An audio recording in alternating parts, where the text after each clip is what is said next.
ഉള്ള പവർ അള്ള കൊടുത്തിട്ടും പോലും ഈ ബാക്കിയാത്തിൽ ചെന്നൊന്ന് ബറക്കത്തിന് വേണ്ടി സനതെടുക്കാൻ വേണ്ടി ചെന്നപ്പോൾ അവിടെ അദ്ദേഹം ധരിച്ചിരിക്കുന്ന ഡ്രസ്സ് കണ്ടിട്ട് ഇരുത്തില്ല എന്ന് പരിഭവം പറഞ്ഞപ്പോൾ പുറത്തിറങ്ങിയിട്ട് എന്തോ മതിൽ എഴുതി വെച്ചു. അതെന്താണെന്ന് നോക്കാൻ വേണ്ടിയിട്ട് അവിടുത്തെ ശിഷ്യന്മാരെ പ്രിൻസിപ്പൽ വിടുമ്പോൾ എന്റെ പ്രിയപ്പെട്ട സഹോദരങ്ങളെ പുറത്തു വന്ന് വായിച്ചു നോക്കി അവരെ ഞെട്ടിപ്പോയി. എന്താ അവിടെ എഴുതി വെച്ചിരിക്കുന്നതെന്നറിയോ?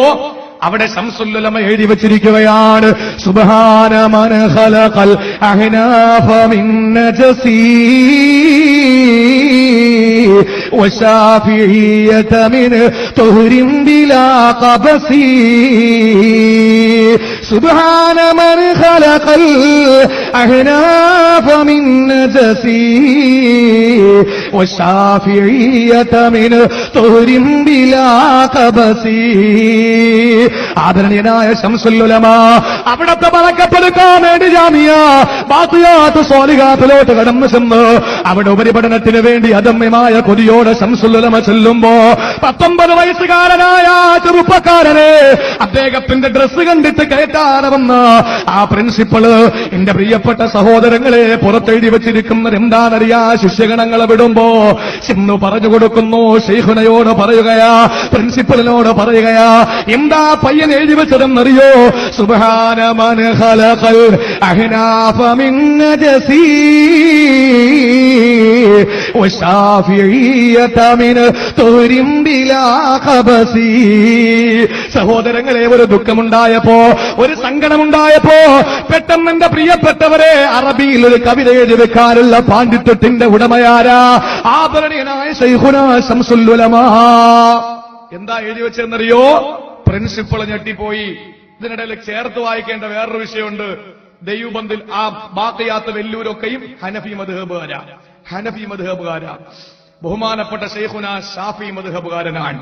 ഷാഫി മദ്ഹബുകാരനായ ശൈഖുന ഹനഫി മദ്ഹബ് തഖ്ലീദ് ചെയ്യുന്ന ആ പ്രദേശത്ത് പഠിക്കാൻ ചെന്നപ്പോൾ അവിടെ കയറ്റിയില്ല എന്ന ആ ഒരു അരിശം തീർക്കാൻ വേണ്ടിയിട്ട് അദ്ദേഹം എഴുതി വെച്ച കവിത സുബ്ഹാന മൻ ഖലഖൽ അഹ്നാഫ മിൻ നജസി. അല്ലാഹുവേ, നീ എത്ര സ്തുതിക്കർഹനാണ്, നിന്നെ ഞാൻ വാഴ്ത്തുന്നു. ഹനഫികളെ അല്ലാഹുവേ നീ പടച്ചത് നജസിൽ നിന്നാണ്. എന്നാൽ വശാഫിഇയ്യത മിൻ തുഹ്രിൻ ബിലാ ഖബസി. ഷാഫി മദ്ഹബുകാരെ, ഷാഫിയാക്കളെ അല്ലാഹുവേ നീ പടച്ചതോ അത് ശുദ്ധമായ തൊഹൂറായ ഒന്നിൽ നിന്നാണ് എന്ന് പറഞ്ഞാൽ എന്റെ പ്രിയപ്പെട്ട മുത്തഅല്ലിമീങ്ങൾക്ക് മനസ്സിലാകും. സാധാരണക്കാർക്ക് വേണ്ടി ഞാൻ പറയാണ്, ബീജത്തിൽ നിന്നാണ് മനുഷ്യനെ അല്ലാഹു തആല പടച്ചത്. നമുക്കറിയാലോ, ഈ ബീജം ഹനഫി മദ്ഹബ് പ്രകാരം നജസാണ്, ഷാഫി മദ്ഹബ് പ്രകാരം അത് തൊഹൂറാണ്. മനി പറ്റിയ ബീജം ശരീരത്തിൽ വസ്ത്രത്തിൽ പറ്റിയ വസ്ത്രം കൊണ്ട് നമസ്കരിച്ച ഷാഫി മദ്ഹബ് പ്രകാരം കുഴപ്പമൊന്നുമില്ല, പക്ഷെ ഹനഫി മദ്ഹബ് പ്രകാരം അത് ശരിയാവൂല.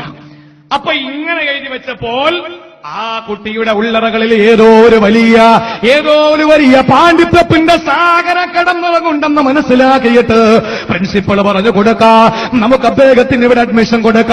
അങ്ങനെ തിരികെ വിളിക്കുകയാ. സഹോദരങ്ങളെ, ഇത് പറയുമ്പോൾ ഒരു കാര്യം കൂടെ ഞാൻ കൂട്ടി വായിച്ചു പറയുകയാണ്.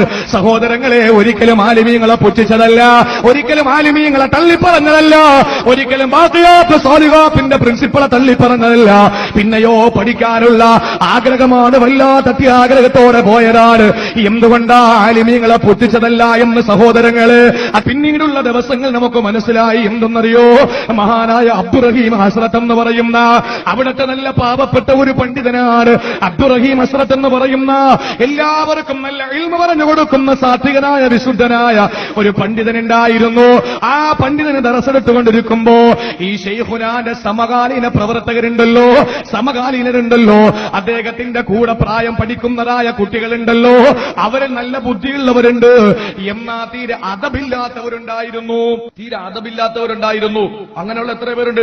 ചേകന്നൂർ മൗലവിയെ സംബന്ധിച്ചിടത്തോളം എന്റെ പ്രിയപ്പെട്ട സഹോദരങ്ങളെ, ചേകന്നൂർ മൗലവി ദർസെടുത്തുകൊണ്ടിരിക്കുമ്പോ ചേകന്നൂർ മൗലവി ഉസ്താദിനോട് ചോദിക്കുമായിരുന്നു, ഉസ്താദെ ഈ പറഞ്ഞതിന് വല്ല തെളിവുണ്ടോ എന്ന് ചോദിക്കും. ഉസ്താദ് ആ സമയത്ത് തെളിവ് പറഞ്ഞു കൊടുക്കും. അപ്പൊ ചോദിക്കും, ആ പറഞ്ഞതിന് എന്തെങ്കിലും തെളിവുണ്ടോ? അതിനും തെളിവ് പറഞ്ഞു കൊടുക്കും.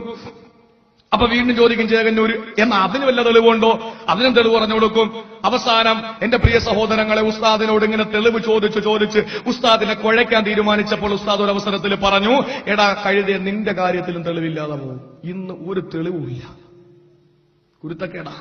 പൊരുത്തക്കേടാണ്. എന്റെ സഹോദരങ്ങളെ, ഈ ചേകന്റെ ഒരു മൂല പണ്ഡിതനല്ല എന്ന് ആർക്കെങ്കിലും പറയാൻ പറ്റുമോ? വലിയ പണ്ഡിതനാ. വെല്ലൂർ ബാഖിയാത്ത് സ്വാലിഹാത്ത് ചെന്നിട്ട് കുതുബ്ഖാനെ കയറി എല്ലാ കിതാബും എടുത്ത് വായിച്ച് മുത്താല ചെയ്തിട്ട് അതിന്റെ പുറത്ത് കയറി ഇരുന്നിട്ട് പറഞ്ഞു ഞാനും ഈ കിതാബ് ഇപ്പോൾ ഒരുപോലെയാ എന്ന് പറഞ്ഞ് എന്റെ ഉള്ളിലുള്ളത് കിതാബിലുണ്ട്, കിതാബിന്റെ ഉള്ളിലുള്ളത് മൊത്തം എന്റെ ഉള്ളിലുണ്ടെന്നാണ്. അത്രത്തോളം വലിയ പണ്ഡിതനാണ്. പക്ഷേ എന്റെ സഹോദരങ്ങളെ, അതബില്ലാതെയായി പോയി. മഹാനായ ശൈഖുനാടെ കൂടെ പഠിക്കുന്നതായ കുട്ടികള് അബ്ദുറഹീം ഹസ്രത്ത് എന്ന് പറയുന്ന വലിയൊരു ആ മഹാ ദറസിലിട്ട് കൊണ്ടിരിക്കുമ്പോ ഓരോ സംശയങ്ങൾ ചോദിച്ച് അബ്ദുറഹീം ഹസ്രത്ത് എന്ന് പറയുന്ന സാത്വികനായ പണ്ഡിതനെ